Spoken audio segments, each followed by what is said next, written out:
Spears and Steinberg. You know what the fuck it is? Aries and Andy, chewing the jerk. You know it's time to get this work. The real raw, gutter, uncut cocaine. No political corrections. Always sleep. Fuck being awoke. We discuss politics and jokes. Subscribe, we lit. There's levels to this shit.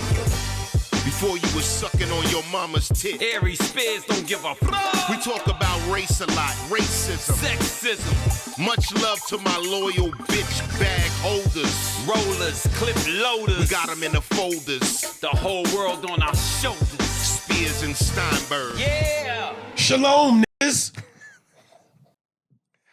What's happening, yo? What's happened with you? You know, usually Andy and I for a long time, I think for a long minute now, we've been specifically talking about things on the podcast, whether it be, you know, movies or certain documentaries or people. We've been real specific. Let me clear my throat. Ba-da-da-da-da-da-da. So we're gonna call this episode "Just Shooting the Shit" because we're gonna just talk a little bit and catch up. Tell them to like and subscribe at the beginning. Of the Yes, segment. please like and subscribe. That's YouTube, right? Yeah. YouTube channel, Spearsburg Pod. Hit like and subscribe because it'd be good for us. They're supposed to be putting a button on there, so all you have to do is touch Is it. the button there? I hope so, but they were going to put it. If we said it, so it should be there. So back to the so we kind of just are gonna shoot the shit and play a little bit of catch up in terms of what's going on in our lives. I'm gonna let you start because Andy missed the first show. First of all, again, let me thank all the fans out there because this videography shit, this videographer, my boy Mark Silverstein, that's going out on the road with me to a lot of these dates and shooting this footage of me doing crowd work is having a strong effect. This is probably the most success. And, you know, prior to Ontario, we were in Levity in New York and added a show. Was it a 3, right? We did it. No, it's 2:00 actually. A 2:00 show. But we added shows. All the shows basically sold out. And now here in Ontario, this is probably the most successful run we've ever had. 8 shows, man. Added 2. Normally only do 1 show on Sunday. Now they added a show and did a matinee show on Saturday at 3:00. So power to the people, man. And to the Ontario folks that support you, man. They all came out. They came out. Yeah. And to the podcast listeners that came out, man, really appreciate it. We heard you. You were there. We appreciate you coming out. My Sherry Amor. My girl Shamor Emery came out. And I want to say this, and I said this to her. I never really noticed this until this last time, but I said to her, respectfully, because I know she's married, her lip game is sexy, man. She got some big, juicy lips, B. Her niece that she brought with her is Afrocentrically sexy. she's nice. Andy likes that Afrocentric shit. I like women, man. She had the Erykah Badu vibe. Like she just smoked weed and walked around barefoot in the grass and incense were being lit everywhere. So Shamor, my girl Shamor, side seat with the chopper. You want me to shoot that nigga Big Daddy? Came out. Love you, baby. They sat front row and center too. It was Yes. nice. It's nice when some of the podcast people show up. Let us know too if you're going to be there. Send it in. Tell us you're coming out. We appreciate the support. Yeah, and man. if you're a podcast listener and especially a dedicated one, a loyal one, you know, hit me up. I'll leave you tickets. You know, it's the least I could do for your loyalty. What was I going to say? Oh, speaking of which, to any new podcast listeners, if you want to email in, Aries Spears, I like when we get the business out of the way.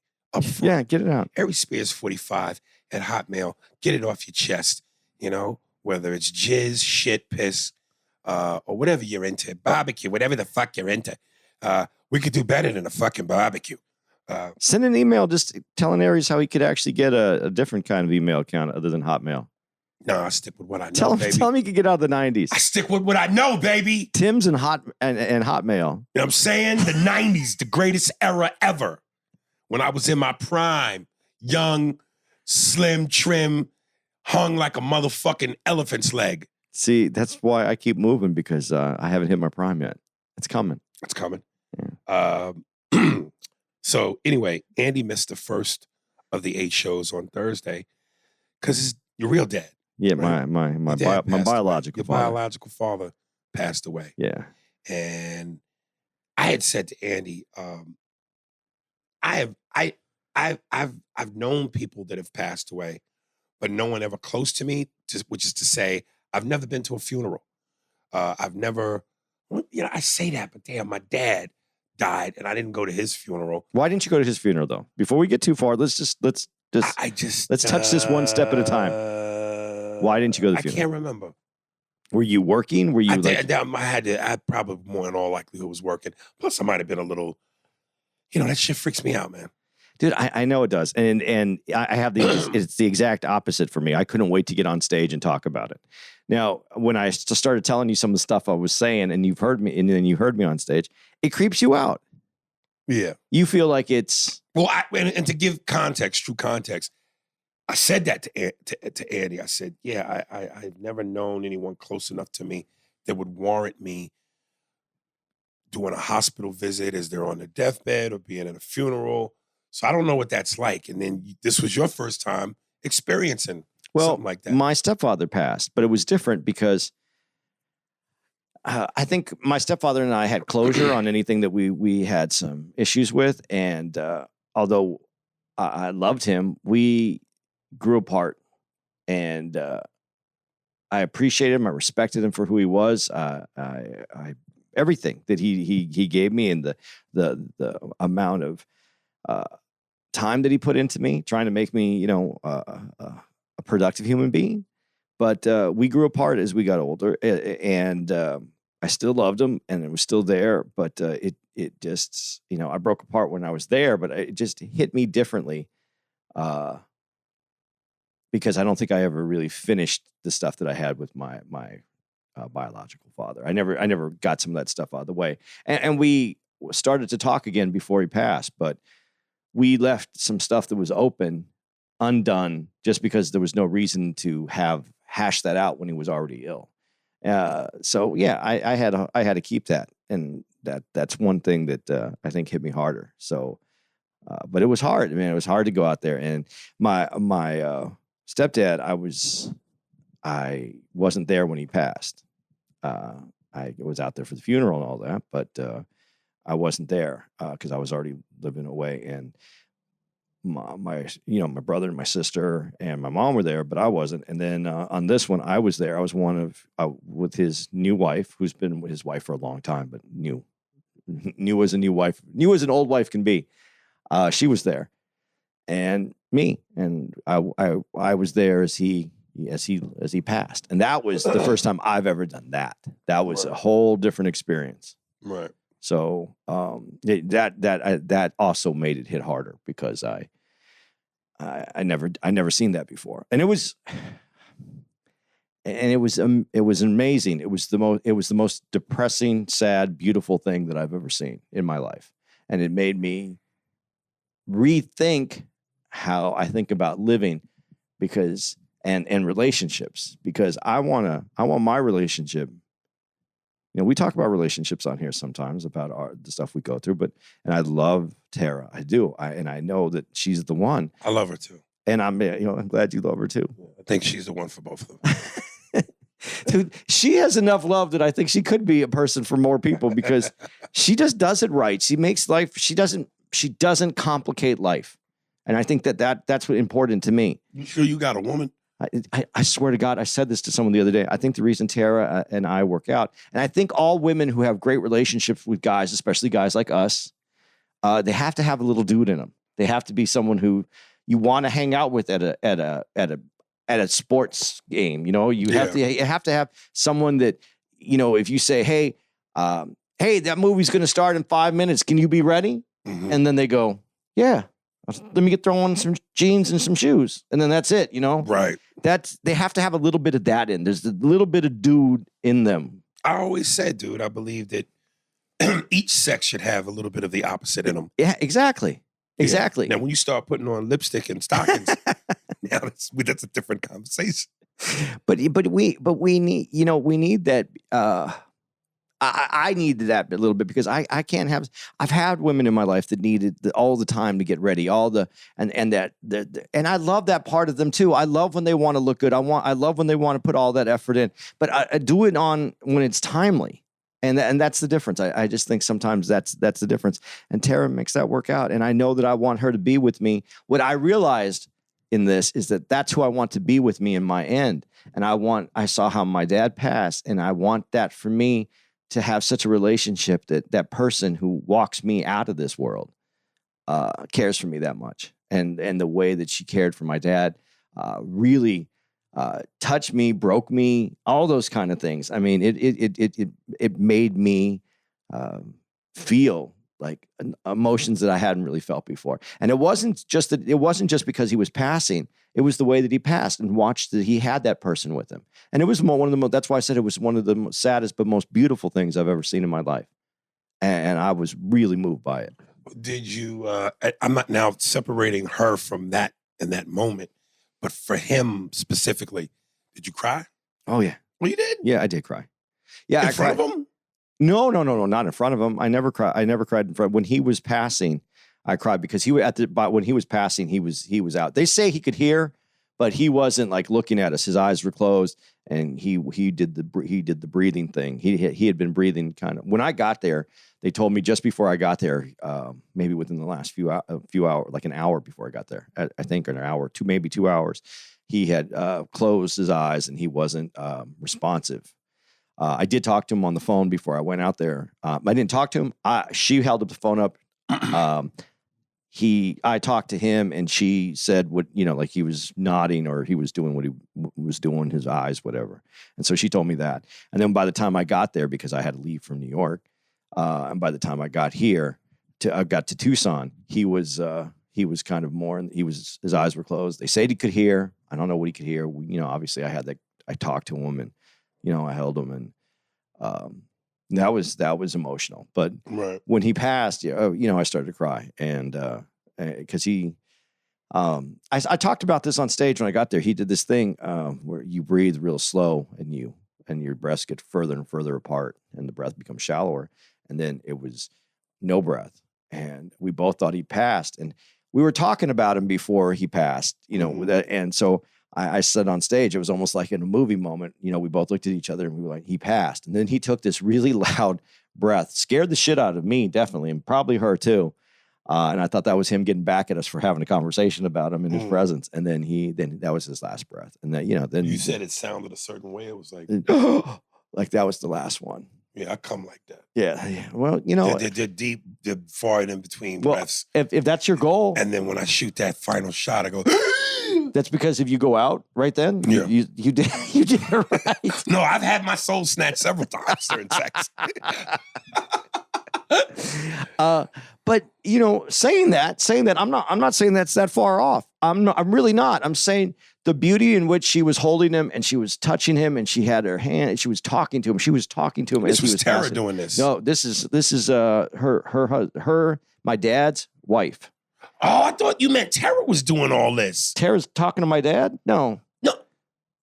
Okay, here's where you're confused. Go ahead. I thought you were saying that by seeing your woman be that loving to your dad, it made you embrace her even more. No, seeing a relationship that my dad had made me go, that's what I want. I was thinking, I was like, damn, man, your girl is Superwoman. No, she was doing that. We would have some conversations, but that's hilarious. That's hilarious. But she, but watching the beauty of that relationship, I got you. It made me go, hey, man, it's not just about everything that she does for you here. It's how much she cares for you, even to the end. Right. And that's what we look at everything today. We look at, how we do things, what we have, where we live, what sometimes it's about where we're going.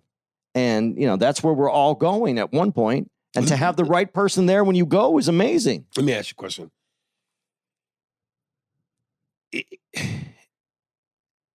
Let's say Tara got into something really unfortunate happened, to the point where you had to bathe her, clean her shit. Would you do all that? Yeah, I would have to hire someone to help me do that shit. But yeah, I would want to be there for her. Okay. Would you want to be there for your girl? Yes, the right thing to say is yes. I would.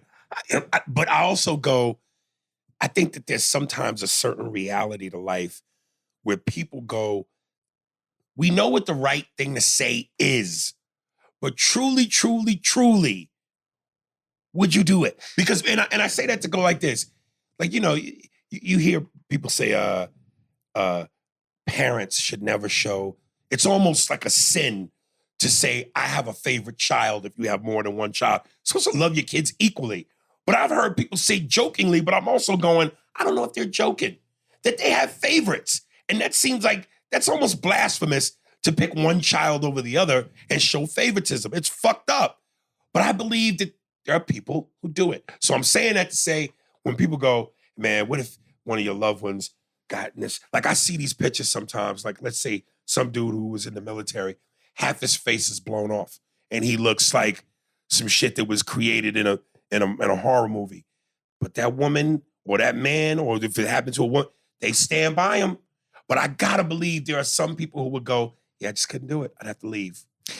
I'm going to be real honest. When I said that, for the first part, what you said, I would be there for her. I would. But if she was like where she wasn't able to function in that way, I would love her and I would take care of her. But I was talking recently talking to someone. The story came up about a guy who ended up marrying another woman after his wife passed. But apparently, while his wife was basically not, she was there, he was taking care of her, but she wasn't there anymore. She was more of a, I don't know if the proper word is, she wasn't available. She was kind of, I think they use the word vegetable. I don't know if that's the right word anymore. Right. It almost sounds to me horrible. Like insensitive? Yeah, it does. Right. But she wasn't available. She wasn't responsive to anything. So he took care of her, but he did move on with his life where he started a relationship after about a year of her, being not available. He started a relationship with someone because he needed someone in his life, and that person was respectful to the fact that he was still taking care of someone. They started a relationship, and she did pass eventually, and then they had this other relationship already. And I think that's fair. I think it's fair. I know it sounds maybe selfish, but it's fair. And I guess that's the other question. Yeah, you're going to take care of somebody, but even if it's not what I just described that other person went through, I mean, there is a time limit. I mean, there is a time limit before people move on if they don't have any emotional connection with the person other than what they had been. And see, that's all I'm trying to get to is, does that truth exist? Because again, it sounds insensitive. And to most people, I think they would even lie to themselves in trying to say that they wouldn't do it or it shouldn't be done, because it's such almost a heinous thing to do, is to turn your back on somebody that's down. You know what I mean? But I'm going, you mean tell me everybody walking this earth would do the right thing? There's a reality to it. And that's the word. And there is reality to it. And I think after a certain amount of time has passed, just like life, when someone passes, you have to eventually move forward, because otherwise you stay in, you're done. Your life is basically ended. You keep going. And I'm not saying that you wouldn't want to take care of that person, but after a certain amount of time, I think you do emotionally have to move on. But that doesn't mean you won't take care of them. I would have someone help me. I would want to take care of, like with Tara, with my relationship with her, either my two kids, I would be there for them every moment. There's just no way you don't. Well, I tell you this, if I am going to stick around for you, if you my woman and you look like the nigga in the basement from the Goonies, you can't have rules. No, I got to be able to get my dick sucked by another bitch. If I'm going to take care of you and we going to be together, but you look like Chunk from Goonies, hey, you guys, you can't have rules. You can't be tomorrow. You can't have no other bitch suck your dick. Nah, yo. You know what? That there's a reality to that. I know you're saying it to be funny, but I don't disagree with that. No, I'm saying it to be serious. I'll take care of you, but you got to know I'm going to slide off and get my dick topped off every now and then. But then when you also set up the thing about like your face blown up. Right.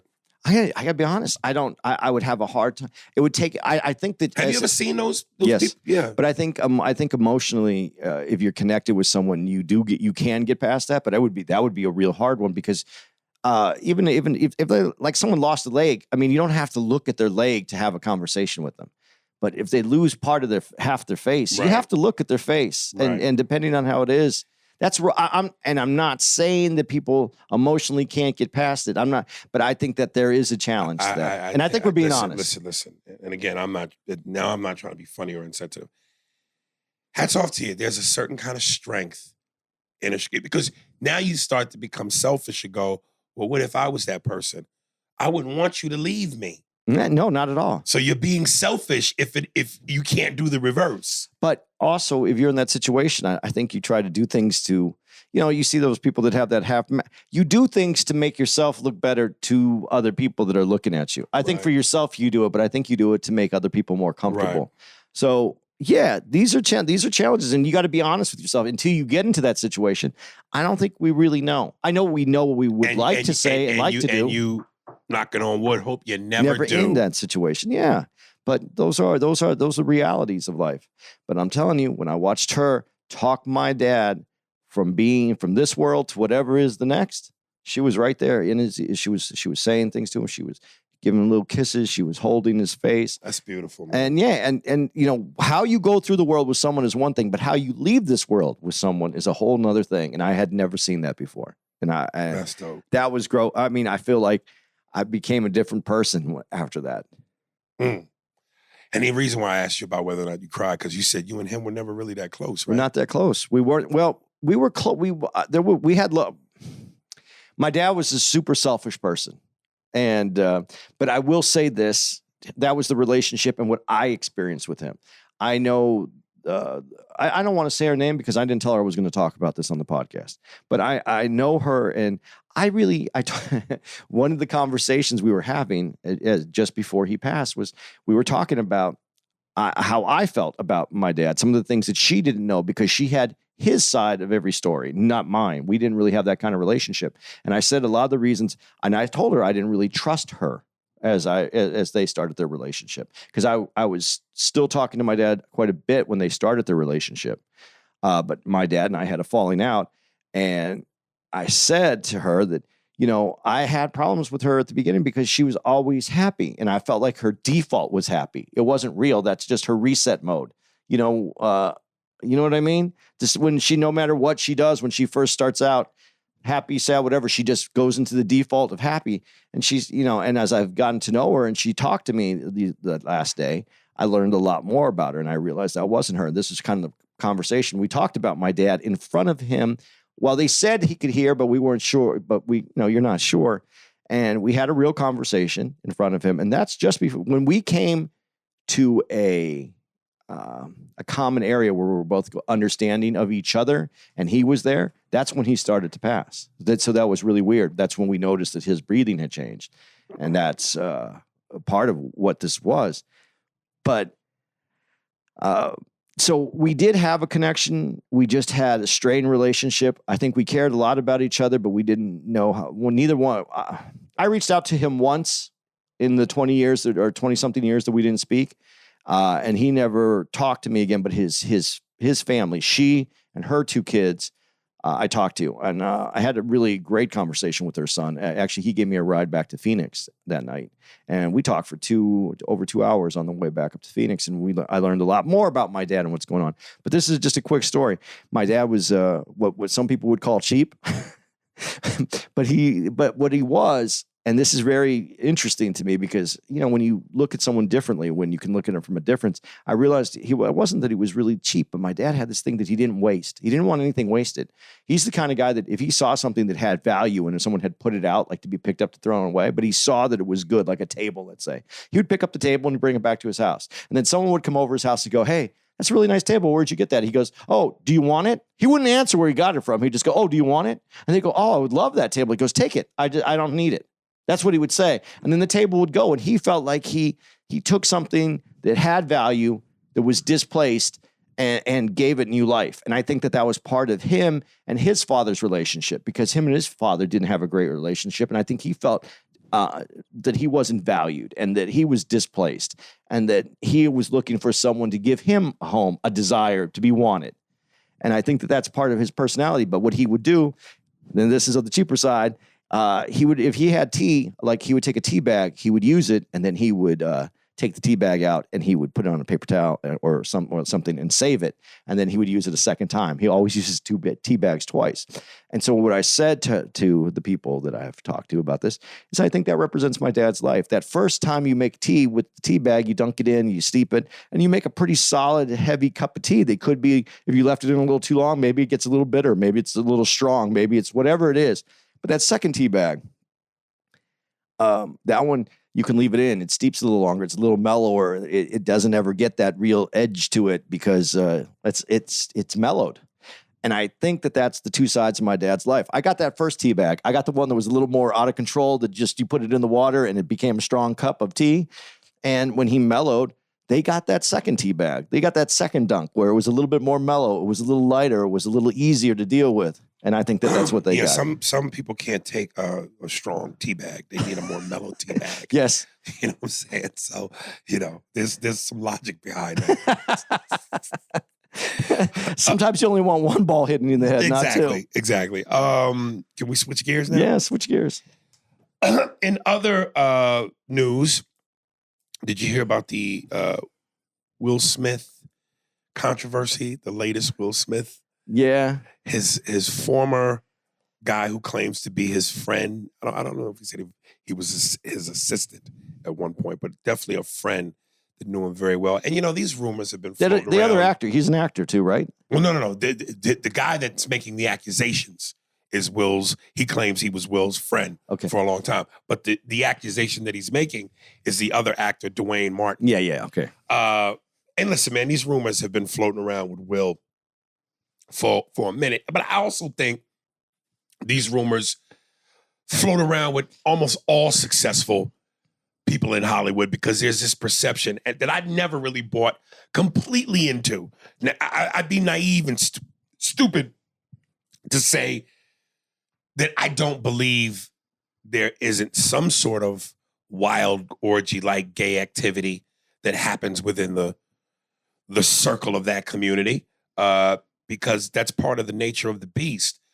But this thing that I just think that people try to go, there's this cult, this Illuminati, where there's a ring of homosexuality going around in Hollywood that's rampant. And in order for you to get a certain level of success and be let in, your booty hole got to be initiated by the powers that be. I just don't. I think that's overly exaggerated. Again, I'm not saying there aren't parts of that may happen in certain circles, but I don't think it's as big as people make it out. But anyway, the guy claims that he walked in on Dwayne Martin straight plowing the back of Will's ass. And so much so that Will and Jada have officially said they're taking legal action and suing. I saw Jada said it. I didn't see Will say it. Well, if Jada say it, it's what it is. Oh, yeah. She runs shit. She runs shit. You know what I mean? Yeah, but I got a couple questions there. One, Dwayne Martin was never. And I've known Dwayne. I know Dwayne.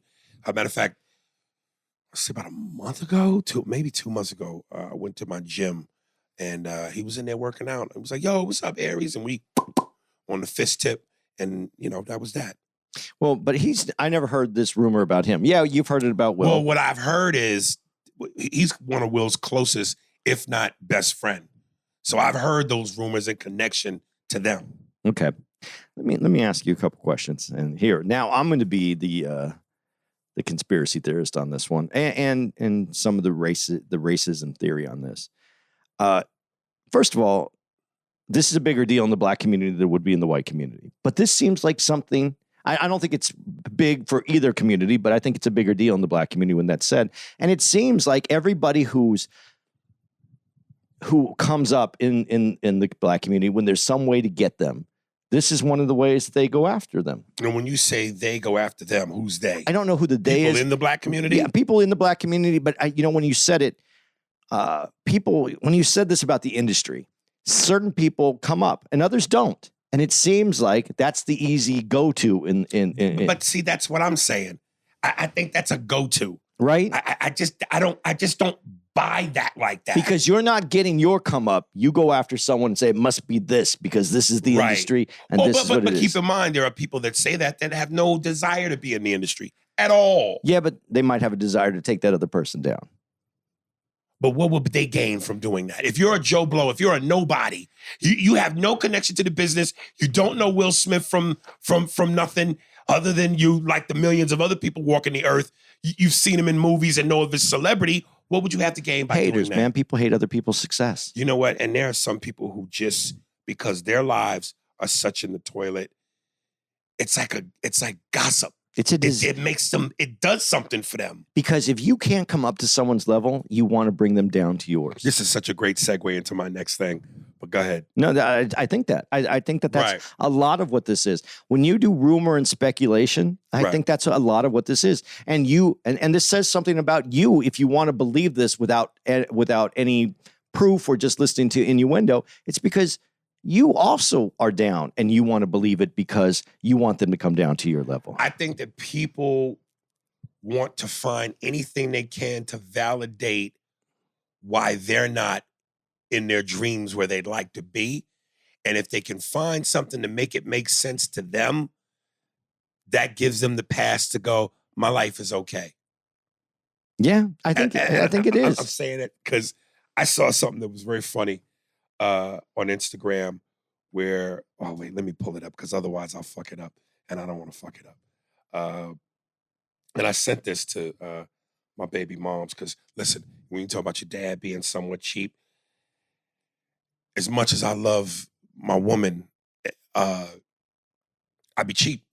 You know what I mean? Like, I mean, I buy the bitch the Louis shoes, the Christian Louis Vuittons, the Gucci bags, jewelry, Tiffany's. I've done all that, Cartier. But when my girl I used to fly her out with me on the road. I flew a coach. I never flew a first class. So finally, I gave her a taste of first class, and she was like, you must not have loved me because you ain't spoiled me like this before, yada, yada. Joking, but she fucking loved it. So now that she's flying first class, she can't get enough. So I saw this clip, and this is basically, and I didn't even know what POVVO stood for. POVVO, you know what that stands for? Point of view. Is that Point of view, but what's the VO? Anyway, this is the clip. It says, every time you have to walk to POVVO class through business class.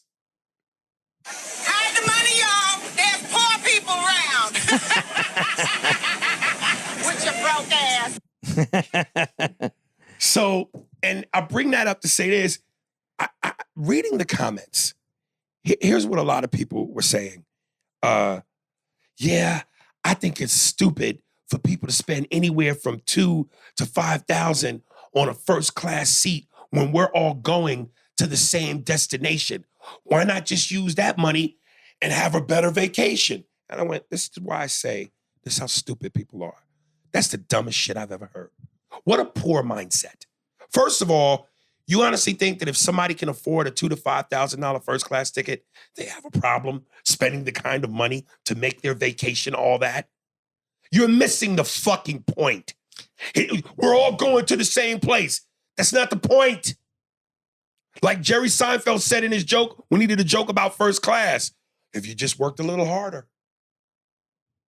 Like, that's a poor mindset. Well, but see, okay.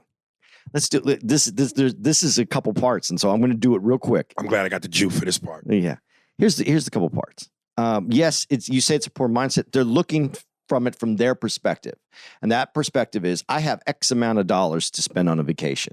So if I take this money if I take $2,000 extra dollars to put it to the flight, that's $2,000 that I took from the vacation, because their vacation fund may only be $7,000. So now they only have $5,000 for their vacation, for their hotel, and for any of the things that they're going to do while they're there. So that's their perspective. They're not looking at the perspective is I have $100,000 to spend on a vacation. If I feel like it, if I so choose to spend that money, I have an extra $100,000 that won't affect my life this year. Most people don't have that. Most people don't make $100,000 in a year. So that's the difference in that perspective. Getting them to think past where they're at is a different story. They don't have that. They may never have that in their life. If the average person is making, I think what the average salary throughout the United States, and we're talking East Coast salaries, which are very high, and West Coast salaries, which are very high, to the middle of the country, which are under $65,000. Right. So how are those people going to be able to look at it the same way? Right. So if we do that, that's why their mindset's that way. Yes, the plane is going to the same place. So if you don't mind sitting in a small seat and you don't need the food that comes in there, I took a first class flight because I was using points, and it was only it was a couple $1,000s more in points, a couple thousand more points. But it was a short flight. It's an hour and 15-minute flight. There's no purpose in getting first class for an hour and 15 minutes because you're going to get a drink. That's what you're getting for the extra points. You get a big seat and a drink. That's it. So there's no reason to do that. I did it only because it was comfortable for me and I was having a bad time. So I did that. So that's their point, but that's how they see that flight. But for someone else, they may be doing, this is what other people don't realize. Someone may be sitting in first class and it's a long flight, over 5 hours. They may be making thousands of dollars while they're sitting in that seat. Somebody wrote that in the comments. Yeah. You can't. They're making money while the reason why they're in that seat. They're making money. So that's another, but you got to have different. But now here, flip it around. Now you be the person who only makes $65,000 a year and you saved up for 3 years to go on a great vacation for yourself. First class may take away from your vacation. That may be, sitting in first class may mean that you have to stay at a lesser hotel and you would rather stay at a hotel where you're there for 24 hours instead of 7 hours. Or like Steve Harvey said, in terms of something that he said, use it as motivation. Yeah. One time fly first class. Experience that. That may change everything for you. Yeah, but there's some people that are not going to change that way because what we have to also realize is some people are very happy. Let's say you have a job. I met Shamor's niece. She works with kids with autism. So maybe that's her job. Maybe because of the job and this what she wants to do with her life that rewards her soul. Her passion is only going to make her $65,000 to $100,000 a year. Maybe she doesn't. That's first class is something that is a treat, but really not something that could subtract from a vacation. Okay, so then I tell you what, fair enough. And if you're one of those people where you go, hey, my passion is, like you said, working with kids with autism or doing something that just will never get you that lifestyle. But it gets you the soul. Okay, fine. But then keep your mouth shut about motherfuckers that are doing it. That's fine. I'll respect that. But don't run your mouth and say stupid shit like, oh, and somebody else wrote in the comments, oh, so what did they just get a better meal? They get slippers and a robe. Don't keep your mouth shut. Don't be mad because, you know what I'm saying? If that's not what you need, fine. But you don't need to speak on the people that have bust their ass to get there. No, and if that's not what you need, and you're adamant about it, if you'll stand on that, do me one favor, just one favor. Use the bathroom and coach and stop fucking disturbing me while I'm sitting in first. Hell! Because I'm gonna be honest with you, Andy, and this is part of me where I'm going. I'm joking. I'll put it like this: out of 100%, 95% of me is joking, but there's a small that 5%. And when I'm sitting in first class, and I don't need that motherfucker come up from go, I'll be like, oh, the Crichtons and the Minions need to use my bathroom. You belong back there. Honestly, Aries, and I'm only saying that because, dude, you've earned this. You've earned this. I'm not going to lie to you. When I'm in first class, I use the first class bathroom. But when I'm in coach, unless I have that seat that's right the whatever they call it, the something head, the whatever it is, the bulkhead seat. If I have the bulkhead seat in coach, and no one's been, and I can see that no one's in there, right. Sometimes I'll run up there and take it. But most of the time, because I've been in first, and I've been there when people are just everybody's coming up from behind you. You paid extra for these seats. The seats don't really come with shit, and once you get off the plane, that's all you got. I'm not making someone wait for me because I paid less to get to that bathroom. I'm just because out of respect to the times I've been there, and I wanted to say to someone. Because I saw someone come in from coach once, and I'm sitting there, and I have to go to the bathroom, but I'm like, I was thinking about it because I also was, and I was like, do I want to get up? And then when I was thinking about it, this person shot over from the back, went in there. They were in there a long fucking time. And there's that too. Yeah, and they're blowing that fucking bathroom up. And you wish you could just yell while they're in there. You don't even belong in there. But they and if someone else first blows up the bathroom, yeah, but they paid for the right to have To that blow up bathroom. the fucking bathroom. So My doo-doo is better than your doo-doo. I'm not. My dude who just paid for to sit in that seat. That's all I'm saying. Aries could be better. I'm just saying it paid for. I'm not that person, but I do respect the fact that you paid more for that seat. Let me tell you something. I remember I was leaving LA and I bumped into comedian Eric Griffin, and we kind of were talking about this a little bit. Like when they get ready, and listen, there's certain things I'm just not going to do because that would officially make me the piece of shit person. But it's not like I'm not thinking it. It's not like I'm not wanting to do it. But one of the things that irritates me is just before you get ready to board, they make the announcement. All right, we're about to board the plane. Coming up first, and you know how they do, people with disabilities, people with families, kids, military, get to board first. But then they get ready to call first class. There'll be times, Andy, when I'm standing in position and I see, Group 4. Group 4, somebody look like they belong in Group 4. Now, do I know? No. Have I seen a ticket? No. And you can't judge a book by its cover, but I'm judging the goddamn book. I'm looking at this cover of a human being, and I'm going, you motherfucker ain't in first class. And I want to look at their ticket and tap them on the shoulder and go, get your ass back. But again, I would never do it because now I'm an official piece of shit. But I'm thinking, I'm first class. I've earned this. Fuck out of here, man. And I almost get mad at the I don't know what you call them. What do you call flight? They're still the flight, but they're the I don't know what the check-in bitches. Yeah. I want to go. I think that is the technical term. The check-in bitches. Hi, I'm your check-in bitch. Do your job. Tell them to go. Look at the ticket. Because a lot of times they let people through without looking at the ticket. Do your job. I've seen people send them back. Oh yeah, every now and then. Yeah, every now and then. No, and said we're not boarding this group. Right. Yet. And I cheer a little bit. I wish they would send them back with more of a 18th century king like delivery. You there? You don't belong here. Get to the back. I can be in the same group with the person that got that, right. But I want them to go back because why do you want to go before? We're in the same group. I'm doing what I'm supposed to do. Come back and do what you're supposed to. Right. You know what? This is the problem with the world. Everybody's trying to figure out a way to slide up just a little bit without putting the effort in to have got you there. That's the same mentality of you walking past first to get to coach. You got this mentality where you're shifting things around to validate the reason why you're not there. And it brought me to this point. I go, as I'm reading these comments, I'm just going, this is a reason why the rich stay rich, because they depend on what people like you to be their hardworking rats to work until you die while you keep them rich, because you had the mindset of, well, we're all going to the same place. I'm content with blah, blah, blah, blah, blah. And I'm content with not drinking the champagne and having the slippers and the robe. I'm content on not having extra money to do my. That's why you're a worker. That's why you keep the rich rich. But sometimes that's what you want. That's the area that you want to be in. And you can't be mad at someone who does that. Listen, if you're only traveling once a year and you get on a plane and you have your coach seat and you get to where you get to the same place, that's fine. I don't have a problem with it. I don't look at it any differently than that. But I fly all the time. So sometimes I want that first class seat. I want it because I want to be comfortable. Dude, the lay down seat. And I got to tell you, that's a little overrated.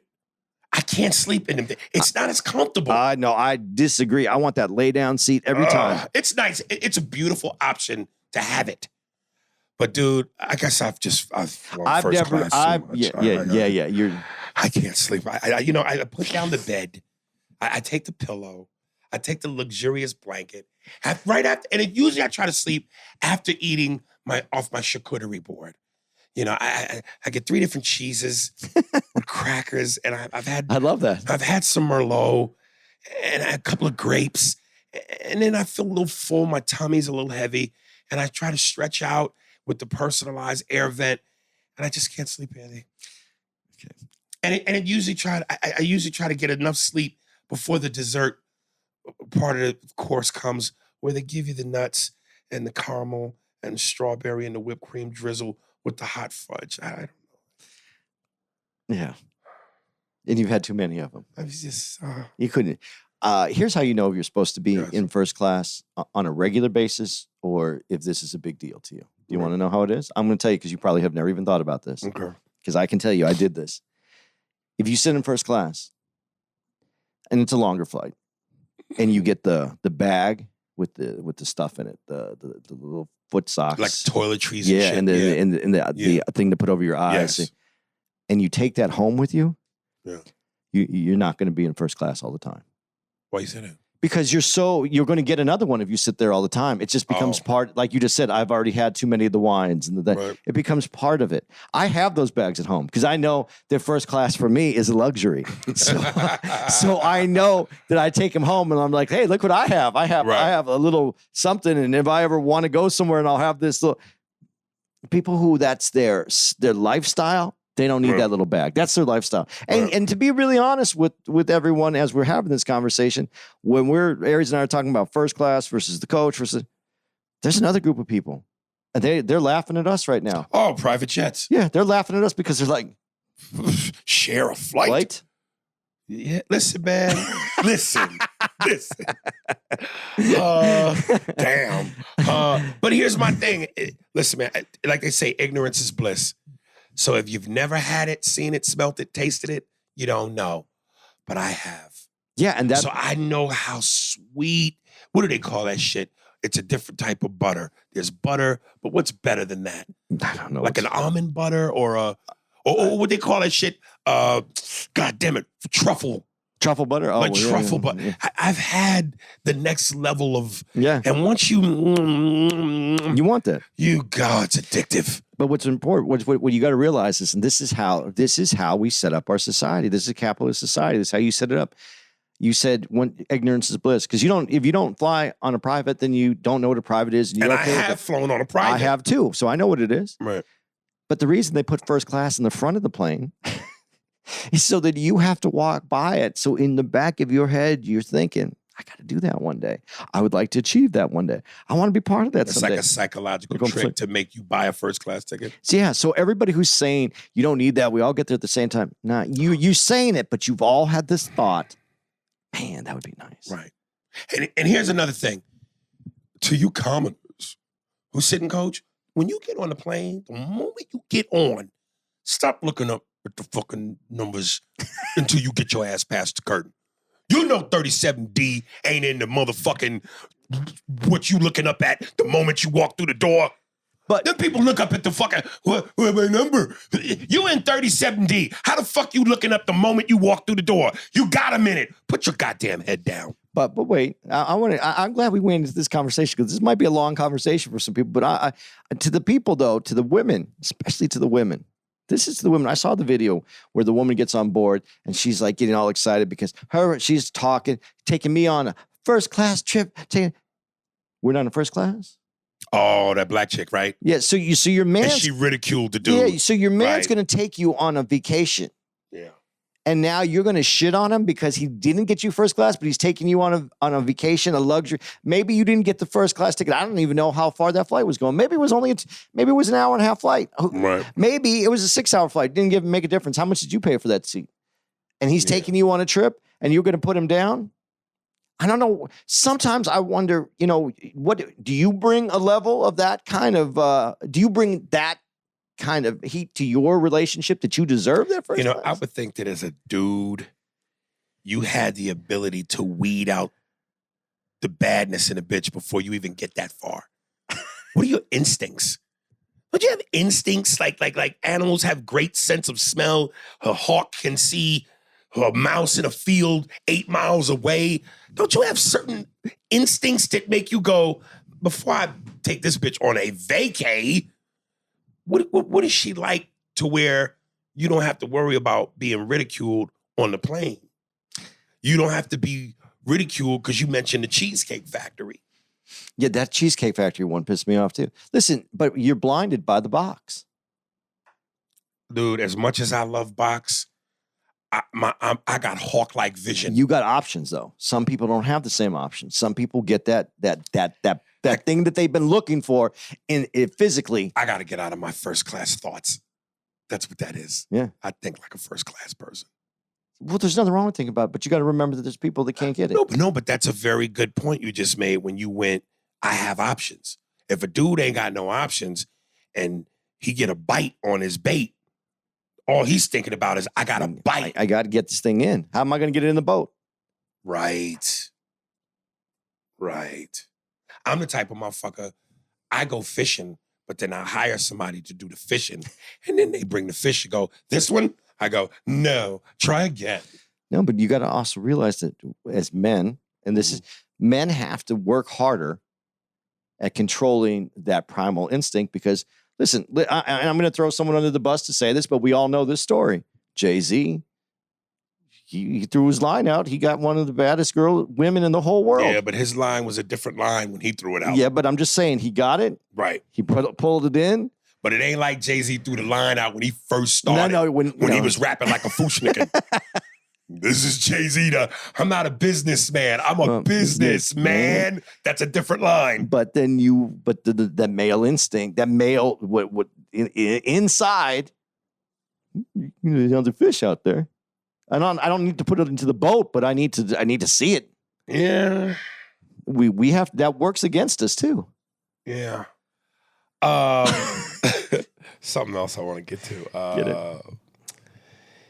Dude, I was watching the most recent episode of Real Time with Bill Maher, and he had talked about something that I had noticed I had been seeing myself. You seen all these clips on social media where now it's almost become like a regular thing, and I don't want to use the word popular, but I have to use the word popular, where kids are beating up teachers, assaulting teachers. Kids in school. I don't think. And let me give out the statistics. And this is what he was quoting these statistics. A third of teachers in America say they've been harassed or threatened, and 1 in 7 in this country have been physically attacked. By 2023, kicked off the story of a 6-year-old boy taking a gun to school in Newport News, Virginia, shooting his teacher, and then declaring, "I shot that bitch dead." Every day and every one of our schools, teachers, students, and other staff members are being hurt. Every day they're being bitten, they're being beaten. No wonder why 50% of teachers express desire to quit or transfer to something less. Only 8% of schools say it's even easy to find bus drivers.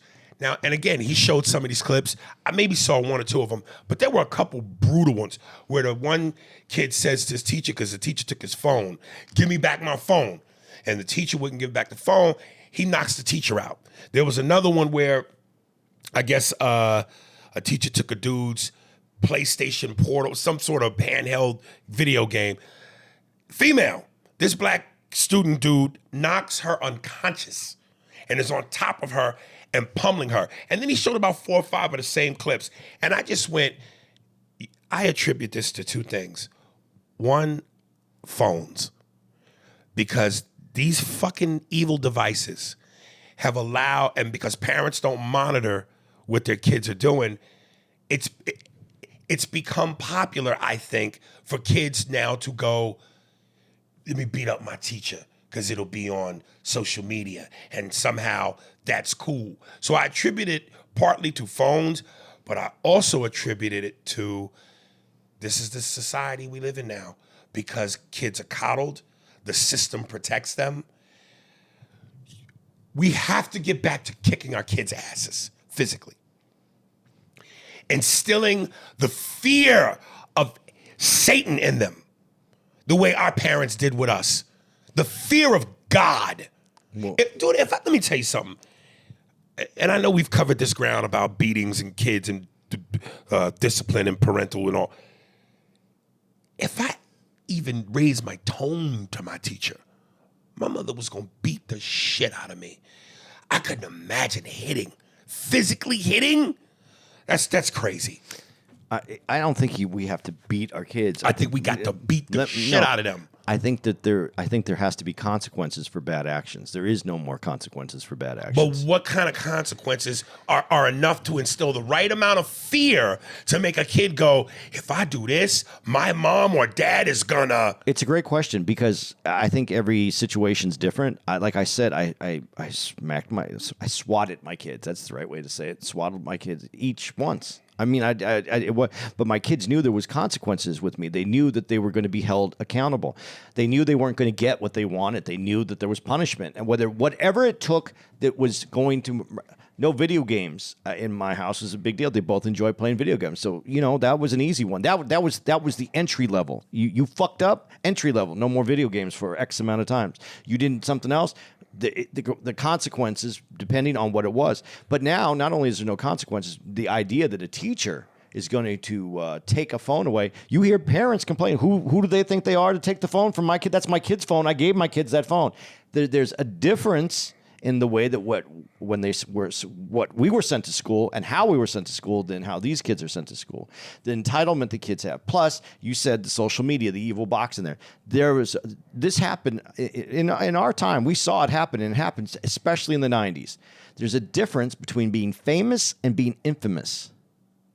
And there's a confusion on which one on today on what that is. Today, infamous is fame.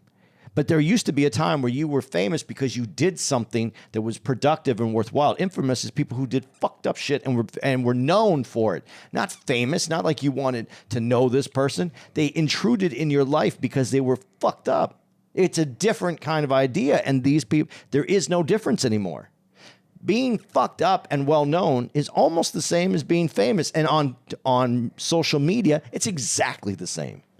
Because it's about who sees it, how many times it was viewed, how popular you become from it. It's completely different than what it used to be.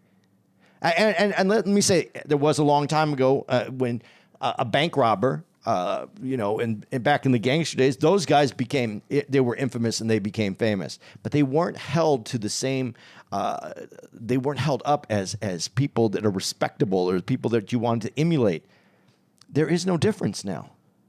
I don't know the difference of how you say this person's this, because everybody is horrible because they show what's wrong with everyone. So none of the people are good. So a bad person who might have done some good shit can be compared to a person who's good who might have done some bad shit. He made the point also that, and especially based on what you're saying about infamous and infamy and famous, which is true, but there used to be a time where parents were the parents and authority figures, teachers, were on the same team. Yeah, they're not on the same. They're not on the same team now. Like you said, how dare you take my kid's phone? But I bought them that phone. It's almost like parents look at the teachers as the enemy now. Yeah, and they side with their kids. When did this shift happen? Well, I think part of this could be. And listen, this gets more complicated as we go further down this. Part of this is because the system has allowed the teachers and the parents to work against each other because certain things like your desire for a student to be something other than your student is. If the kid displays signs that they feel trans, now the teacher doesn't have to report it to the parent. They have to do it a different way, and the teacher is now working against the parent. It's been done. It's almost like the shift has been changed, that the school and the public school system is now against the parent if the school deems what they think is correct, and if their parent has an old school idea, the parent is wrong. The parent is antiquated and they're wrong. So this is part of the reason there's this shift. We have fallen apart in our structure. It used to be the parent was the ultimate say. Like for instance, when I went to school, the principal was allowed to discipline a child if the parents signed the thing that they okay. Now I don't agree with that.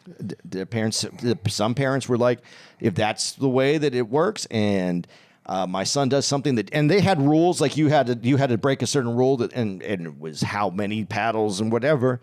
The parents could sign off on that at one point. At one point, the parent didn't even need to sign off on it. The school was against him. They pulled these laws in, but now the laws went too far, and then now they're going back again.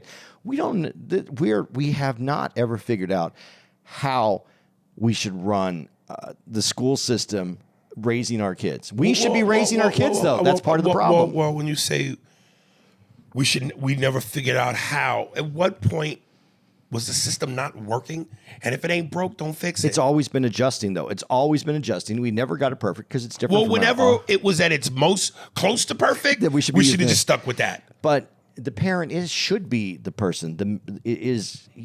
That's the person. It goes back to your child until he's an adult or she is an adult does not have the same rights because they're not allowed to do certain things. The parent gets to make the decision. That's how it's been. There's a reason for that. Now, but then we have a situation where we have parents that are horrible to their children, and sometimes the school needs to intervene, but then that needs to go to a different body. It shouldn't ever be done with the school. If you're going to keep shifting the rules, it's going to make it hard to play the game. I think there has to be a certain point in where you just go, I don't know if you want to call it casualties of war, but there's going to be some fallout. As long as the fallout is not bigger than the success, we got to allow the fallout. We got to allow like when you say, well, if the parents are bad parents, then the school has to step in. Ideally, that's a noble thought. But let's not make the whole ship go down just to save a few people. So if as unfortunate as that may be, if the system, to protect the system, you have to let a few fucked up situations exist, then so be it. There's other ways that we could do it. A teacher could do something as simple as they used to be able just to let Child Protective Services know that we think that there's an issue here. Or if a teacher sent a student to the nurse and they saw that there was physical abuse, then they would call Child Protective Services. The wildest thing for me is to watch these clips of teachers being abused, and this is where I have to get racial, by black kids. Because I know once upon a time ago, that was the biggest no-no in our culture. For black kids to run amok and behave like savages to authority figures. And why I'm saying that is because that means that we have so far removed ourselves from what we used to do culturally as a culture in terms of discipline. That means black kids ain't getting beatings no more like they did during my generation and before. We as black people have removed ourselves from that so much that black kids are now doing that. And that says everything. No, but when you say have removed ourselves so much, this is where there's... we've been removed. But this is where it gets complicated. When you're as a child, you're growing up as a black kid. And I agree, and I'm going to say something that skirts the edge, and I don't know what the answer is. But when you're a black kid and you grow up and you heard that white society, America has kept you down, has kept the black community down, has kept you down. You can't succeed. You can't go forward. And that's the message, not what we have had to when the message is it keeps you down, not that we had to overcome or not that we will overcome. But when it's that it's keeping you down, where do you have respect for any culture that you perceive as keeping you down? A teacher taking away your phone, trying to keep me down. They're trying to tell me what to do. It's been sold that way, though, to the younger generation, Aries. That's my opinion. Who's selling it to them? White, guilty, liberal people have sold it to them. And that's why it's the parents' job, the black parents, to go, I don't give a fuck what they selling you. This is what it is. I'm not disagreeing with that. I'm saying I'm the boss in this house. But we see it when you're saying that you have been oppressed for generations, and that's why you can't go forward. When that is not, when we're seeing the black community rising, but it's not about overcoming the oppression. It's about you've been oppressed. You got to. This idea that you're a child and you associate the word oppression with a child is ludicrous. But that's what's happening, is it not? That's crazy. So that's when you're saying, and I agree with you, that in the household you have that's where it comes to saying, Yes, there has been oppression in the United States. Yes, there has been systematic racism, but we rise above it, and this is how. And that is how the question. The white family has to be. Yeah, there has been these problems, but we are doing our best to change the systematic problems, and actually follow through with those changes. Let me say again, you can't save everybody. Stop. We need to stop trying. It's a casualty of war. Some people, I'm sorry. Some people are going to die on the battlefield. Everybody's not going to go home. I just had this conversation with someone today, and that some of the problem is that the sandboxes are no longer there. And when we were kids, the sandbox had not even an inch of sand. So once you got an inch down, Right. you were on dirt. Or you played with the military bars that the jungle gym. Gyms, yeah. Or the hot metal slide. Or like an empty parking lot, or an empty a field that was cleared so you could play some baseball or football, tackle football on a fucking dirt. No pads. Or you had a child seat. I'm not saying that you shouldn't have a child seat in your car. I said I might have grown up when we had vinyl seats and no child seat, and we, as our parents just turned corners, we thought it was fun to slide from one side of the car to the other side of the car. I'll top you. My mother put me on a dashboard when we drove. I sat up on a dashboard facing the windshield. That's a whole nother experience. Yeah. But all that being said, when we were growing up, parents that didn't mind their kids properly, they probably didn't make it. And kids that were fucked up probably didn't make it. Right. But we're living in a world where every fucked up person makes it. Right. And what did those people end up doing? Fucking something else up. See what I'm saying? Damn, dude. Like the movie The Purge, for a whole year, we should once every couple of years go back to the 80s. 80s rules, yo. The Purge, a decade purge, once a year. It's the 80s for a whole year. Every 4 years, we go back to the 80s or the 70s. And you just watch how many people you lose? Yeah, whoever survives, survives. Know what I'm saying? The technology goes back to what it was. Yeah. The answering machines. We take away cell phones.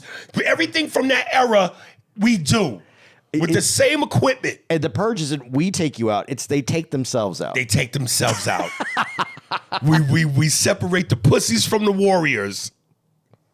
It would straighten out quite a bit. For a whole year, no PlayStation, no Xbox. You got to go play in the woods.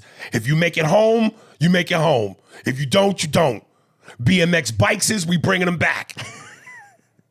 Dude, I grew up in Arizona by the desert. We went to the desert all day long. Come on, B. Come on, B. An 80s, a 70s purge where you're 6 and you got to sip your dad's beer before he sips it. You know what I'm saying? I don't think we're going to win any awards for this podcast on child rearing. We might just have fixed it. Is that a show? Do we want to give out dates? I think so. But before we do, hey, Steve, quick note. I'm going to send you a clip. I'm going to count myself into saying this. But as we end, whatever the last thing was said where we ended the conversation about the flying first class and all of that, just before we get into the conversation about the teachers and the thing we just talked about, I'm going to count myself into saying Leonardo DiCaprio and The Wolf of Wall Street has just entered the chat. After I say that, I'm going to want you to edit in this clip from Wolf of Wall Street. And then when that clip is over, then you can go to Andy and I transitioning into talking about the teacher conversation and what we just talked about. So I'm going to count myself into saying that, and I'm going to send you this clip in 3, 2, 1. Leonardo DiCaprio and The Wolf of Wall Street have just entered the chat. Counting out of that in 3, 2, 1. Give out some dates. All right, guys, listen, real quick, I'm just going to give you to the end of the year. We were in Ontario this week. This is where we're recording from. Awesome shows. Thank you very much to the Ontario Improv. November 24th to the 26th, we're going to be at the San Jose Improv. December 1st to the 3rd, we're going to be at the Tacoma Comedy Club in Tacoma, Washington. December 7th to the 10th, we were supposed to be at Magooby's. That's been moved to January. Please look up Magooby's and switch your tickets. Get the new date. December 15th to the 17th, we're going to be at Summit City Comedy Club in Fort Wayne, Indiana. And December 21st to the 23rd, Bricktown Comedy Club in OKC. Starting next week, we'll start giving out the dates for the new year. Is it? It's it. Yo, I'm telling you, and I'm telling you right now, if somebody steals my idea about The Purge, I'm suing you. Because I'm telling you, dude, I can see that as a movie, like as a comedy. That is a good comedy. That's a comedy, dude.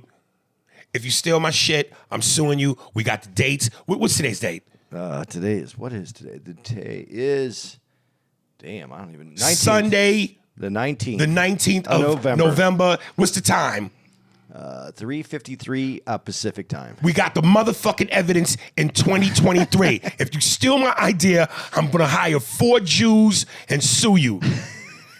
And if I lose in court, I'm going to hire 4 niggas and beat you up. All right, that's a show.